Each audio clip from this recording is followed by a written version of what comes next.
Hi guys. So we are back in the hand building studio of Clay Arts Vegas, and I thought what I would do for you today is a Raiton cup. And I'm kind of partial to these, and there's a few reasons why I love them. One is it totally gets me to geek out on the historical quality of ceramics, which I find fascinating. The next thing is it gives me an excuse to sculpt animals and to play with sculptural forms, which I love. And lastly is any vessel that's designed for me to hold and drink wine out of, how can that be bad? So this little guy is a happy little rabbit, and it's what we're going to be shooting for. So I've got stuff kind of prepped so that we can kind of move through it fairly quickly. Obviously at home you're going to take a little more time. Someone had reached out to us and said that they were wondering what they should use at home to work with. Well, I think you only need a couple very basic tools. One, a fork. Fork is great because it's an awesome scoring tool, an awesome texturing tool. Some sort of wooden paddle or wooden spoon, or an old hairbrush, just something that you can hit the back of the clay with, get it to blend and combine. Something to use as a rib if you don't have one, like an old credit card, a piece of a plastic milk jug, anything that's kind of stiff and plasticky and rubbery that can work. And then the work surface. Like, guys, I know that all kinds of people are going to say, please don't work on canvas because canvas allows for fine dust, which can cause silicosis. I I don't always practice that, I'll be honest. And in part, I like the way that the clay releases from canvas or fabric. And in the case of a pandemic, when you're at home, you don't want to be working on your kitchen table.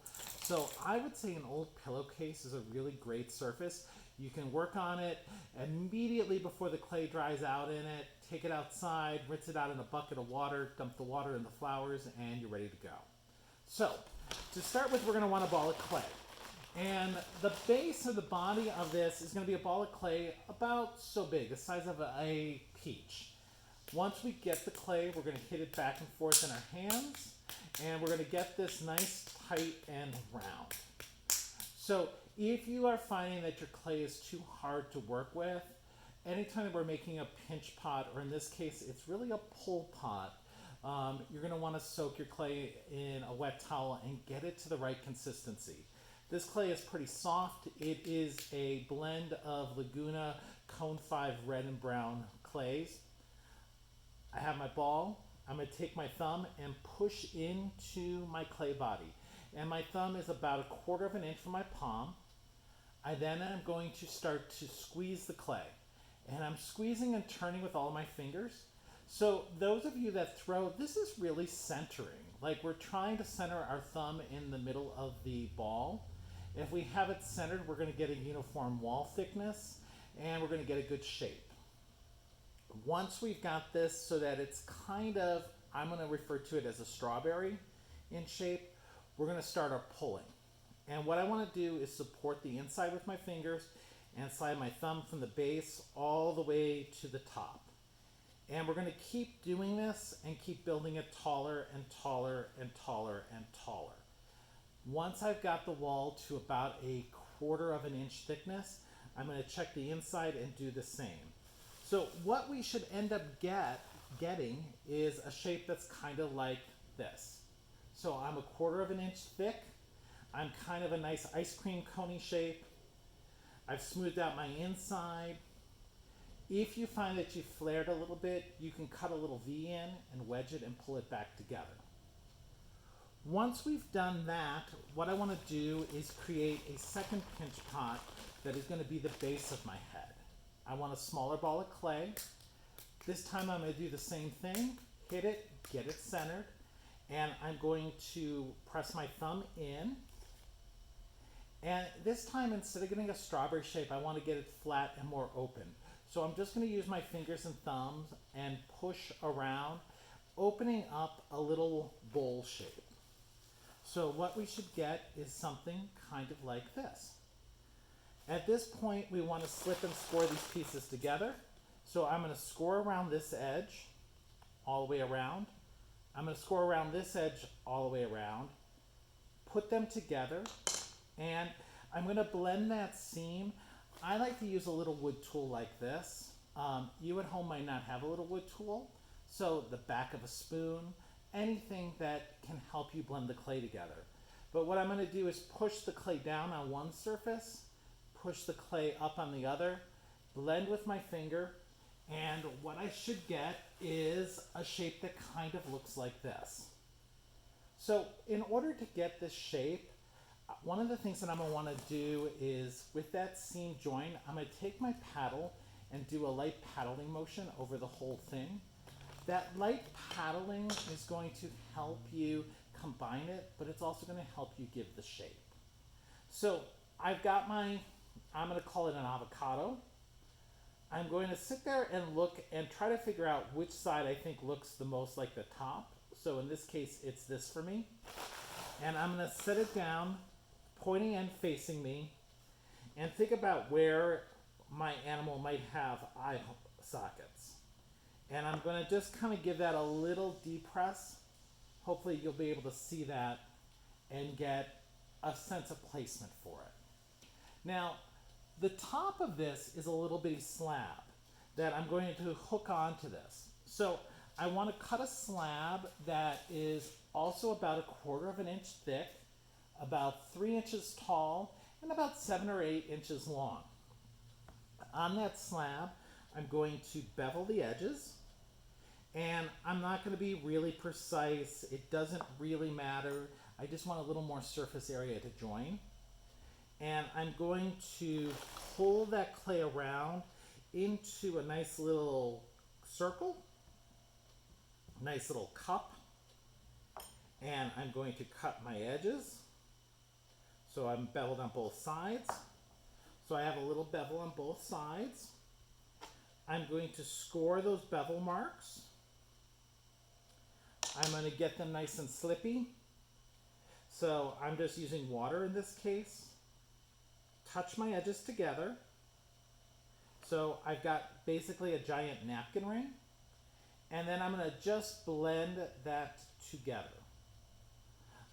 So I end up with a nice piece of drain pipe. Boom. To get that seam really joined, I will use a wood tool. I'm going to spend a little bit of time finessing that, smoothing that out, combining it. Once I have it joined though, I'm going to get the base of my head again, and I'm going to figure out the placement that I think aesthetically it looks most pleasing. I'm going to mark with my needle tool where that is, slip and score it onto the head. And in this case, to join it, I'm going to want to use a little bitty coil. And that coiling and reinforcing it should give me something that looks like this. Okay. At this point that we have it joined, I've not cut it open yet. It's still solid. If I look down inside, the cutting open's the last thing that we're going to do. But I've got a nice balloon form with this top hat on it. I'm again going to just look at where I think the eye holes are, and again give that a little bit of a pressing with my thumbs, and just to help me find placement. And I've got those in. Okay, for my eyes, what I want to do is take a ball of clay and roll it, and I'm going to make it kind of almond shaped. So I have a nice little almond shaped ball, and I'm going to take my sharp knife, or I'm going to take my garrote, and I'm going to cut it in half. By cutting it in half, I now know that I have two symmetrical eyes. I'm going to slip and score in those little sockets that I've made. I'm going to slip and score the back of my eyeballs. I'm going to get them wet. And I'm going to get my little sockets wet. And I'm going to set them in place and give them a little push just to make sure they're nice and attached. Guys, remember that on animals like rabbits, the eyes are a little bit more off to the side so that that animal can really see kind of behind it as it's looking for potential attackers. So I've got that nice in place. I have found that the back of my Chinese calligraphy brushes work as a really great um, pupil and iris. So I just press the back of it in, and now I have the start of an eye. And I'm going to do the same thing on the other side. So this pressing with the brush also helps make sure that it's nice and attached. I'm going to do an upper lid first. And for my upper lid, I'm just going to take a piece of clay and roll it into kind of a chunky crescent-y coil, like so. And before I attach it, I'm going to do my second one. And I like to always, with eyes, work on all of the pieces at the same time for both left and right. And the reason is it's really hard to kind of visually guess how big that coil was once you've attached it. So I have two coils about the same size, and I'm going to lay that in over my eye, like so, to create the lid. I'm going to take my wood blending tool, and I'm going to just tack the edge down. So I'm taking maybe about a third of that clay away. And once I do that, I'm just going to get my finger wet, and I'm going to give it a little blend and a little bit of a smoothing if I've created any sort of really bizarre edge. I will do the same thing to the other side. So trying to be fairly symmetrical. And you might find that you get a little misshapen at this point just because you're forcing it around. Be careful, look to make sure that you're not cracking your piece. The pressure of the weight could cause a crack, especially if your clay's wet. To do my bottom eyelid, I do just a smaller coil and something kind of like that. And I will lay it in just under the eye, like so. And again, I'm just going to use my wood blending tool to kind of push down about a third of it. And I'm going to blend that, like so. And I will smooth it out. And I have a nice little eye that's formed. Okay. I'm going to do the same thing on the other side. And again, just a little coil. If you make them at the same time, it's going to make your life a little bit easier. But for the bottom coil, a lot of times I don't feel as concerned about it because it's usually just really kind of a straightforward coil. And a little bit of variation sometimes gives the guy a little more character. And I like anytime that I'm doing a piece that is reminiscent of a living creature, that it has a little bit of personality. So I'll get this kind of on and attached. Okay, so now I want to deal with the face. So to get the rabbit's muzzle, and hopefully you can see that, I like to do a ball that I take and crush between my hands to make a coin. So I'm going to roll out a ball about the size of a grape or a marble, put it between my hands, press it in the center of my hands so that I get something that's kind of shaped like a moon pie. And then I'll use my knife to slowly cut my way through it to create two coin medallions. So flat on one side, kind of rounded on the other. And I'm going to just look at the front and go, that's kind of where I think a mouth would go. And I'm going to give a little scoring to help it attach. And I'm not going to be super worried about scoring really hard because the clay is pretty wet. And I know that I'm going to do some blending on this. So I'm pretty sure that it's going to stay combined.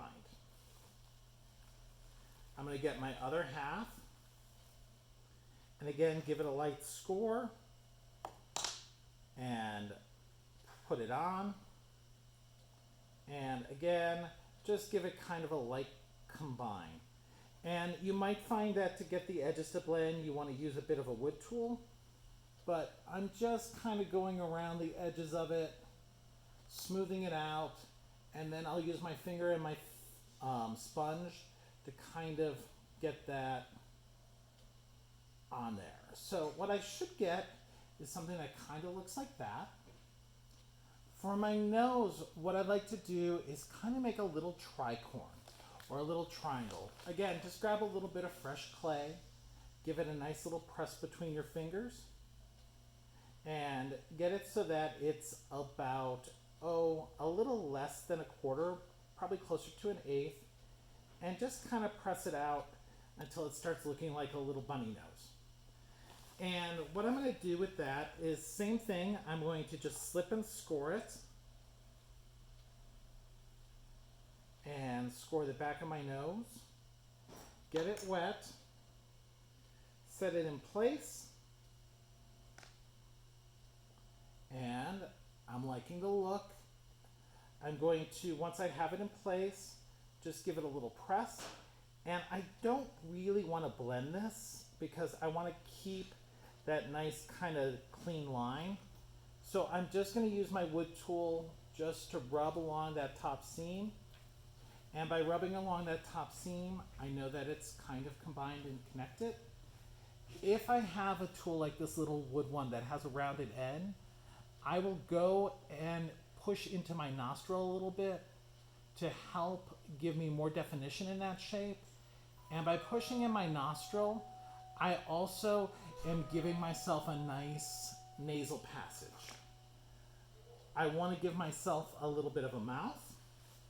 So I'm just going to press a little triangle of clay, and I'm going to lay that triangle so that it fits in kind of underneath my folds of my lip, which I guess technically are probably nasal labial folds. And I'm going to just blend that little triangle into my head. And I'm going to use my finger just to smooth that out. And very quickly, I've got the front of my little rabbit's mouth. So that looks pretty good to me. Okay. I'm going to get my fingers wet at this point and rub the rim of my cylinder. And I'm doing that just to keep that edge moist and supple because I'm going to want to come back to that. Okay. I'm going to set him off to the side and I want to work on the ears. So my ears really are nothing more than a pulled handle. So I'm going to take a wedge of clay, throw it at the table a few times, and I'm going to get this sort of shape. I'm going to take my wet bucket, hold my clay firmly, and I'm just going to start to pull like I'd be pulling a handle. So if we were pulling a handle, I'd be really worried about the width. This time I'm going to focus more on just pulling in one direction. If I start getting really thick, then I'll go back and I will pull it from the other side to get a little bit more length. But you get something that looks pretty bunny earish pretty quickly. I'm going to just set along my wrist and take my finger and rub it down towards the tip to give myself that little inner curl. And then I will cut that off. And this guy is ready to attach. And he can go on here any way that you like. But pretty quickly, we've got ourselves a little bunny rabbit. So for those of you that are asking, well, how did you get that fur texture? That fur texture, I just used a little scoring brush and I just kind of meticulously went through and scratched. Remember when you're looking at fur that all mammals have kind of patterns to their fur. So hair grows away from the eyes and kind of follows the contours of the face. Once you have the ears on, and I like to go and flare my rim out a little bit so that you really get this kind of beautiful drinking edge. I will go in with a knife and cut it open. At that point that I cut it open, I can go in with a tool and smooth out that inside, get that nice and clean. The other thing I can do is I can take a spoon or a stick and get it down in. And if I want to flare the cheeks or give it a little bit more shaping, I can do that. But there we go, a really quick and kind of easy at home project that you can make yourself a little animal Raitan. I'm going to finish a couple here and then we'll post a photo of those guys with the video. So hopefully we will see you soon. Hopefully this isn't going to be many more weeks that we all are apart, but be safe and we will see you soon.